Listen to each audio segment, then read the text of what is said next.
ერთდროს დიდებული ქალაქი ნიზიბია მარდინის პროვინციაში თურქეთ-სირიის საზღვარზე იმყოფება. მას ახლა ნუსაიბინს უწოდებენ. ქალაქი მოზრდილია 100,000 მცხოვრებითა და შერეული ქურთულ, თურქულ, ასირიულ, არაბული მოსახლეობით. ქრისტიანობის გარიჟრაჟზე ნიზიბია უმნიშვნელოვანესი კონფესიური ცენტრი იყო.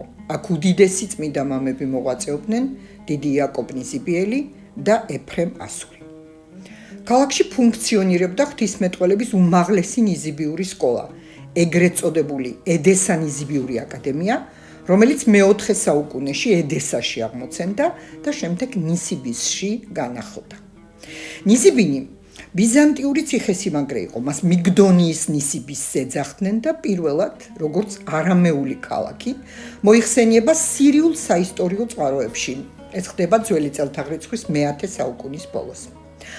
ალექსანდრე მაკედონელის ამ ტერიტორიის დაპყრობის შემდეგ ამ ტერიტორიას ანთემუსია უწოდეს, სელევკ პირველ ნიკატორმა კი ჩაასახლა მაკედონელი კოლონისტები და ტერიტორიას მიგდონიის ანტიოქია ეწოდა.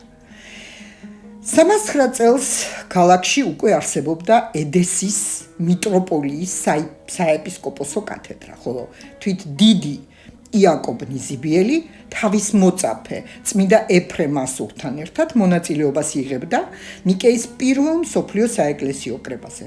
ნიზიბიის საღვთისმეტყველო სკოლაში, აქ არსებულ დიდებულ სკოლაში, თავის დროზე 1000 სტუდენტი იღებდა განათლებას ღვთისმეტყველებაში, სამართალში, მედიცინასა და ჰუმანიტარულ მეცნიერებებში.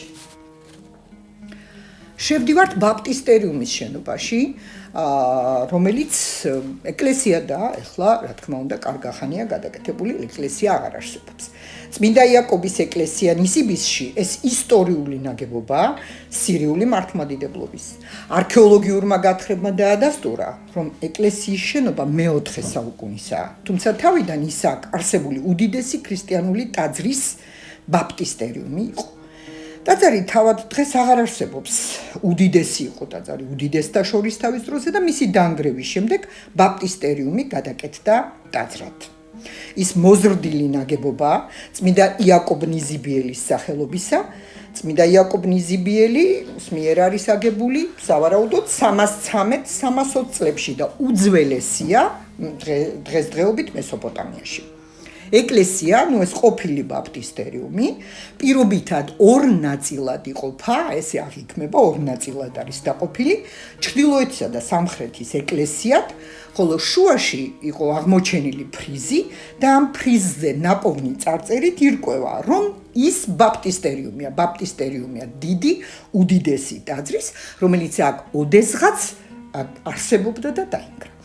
ეს კადრები ყველაფერი გადაღებული არის სირიის ომის დროს, ამიტომ ეს განსაკუთრებულად საინტერესო და საჭირო კადრებია. მე ასე ვთვლი, იმიტომ რომ კონკრეტულად ადგილი, სადაც ჩვენ ახლა ვიმყოფებით, ძალიან ახლოს არის სირიასთან, პირდაპირ საზღვარზე, შეიძლება ასე ითქვას, სადღაც 200-300 მეტრში უკვე სირიის საზღვარი გახლავთ.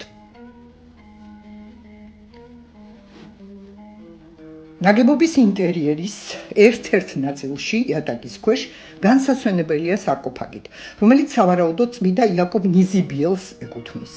2000 წელს აქ დიდი არქეოლოგიური კვლევები დაიწყო, 9 მეტრის მიწა აღებული იქნა, მოხსნილი იქნა და აღმოჩნდა ჭა, სარკოფაგი აკროტერიონით, აღმოჩნდა აღარ არსებული ტაძრის საძირკველი და სწორედ აი ამ საძირკვის აღმოჩენამ გახადა შესაძლებელი, აი ამ აქ არსებული ოდესღაც ტაძრის ზომების განსაზღვრა და დიახის უდიდესთა შორის უდიდესი საეკლესიო ნაგებობა ახლო აღმოსავლეთში.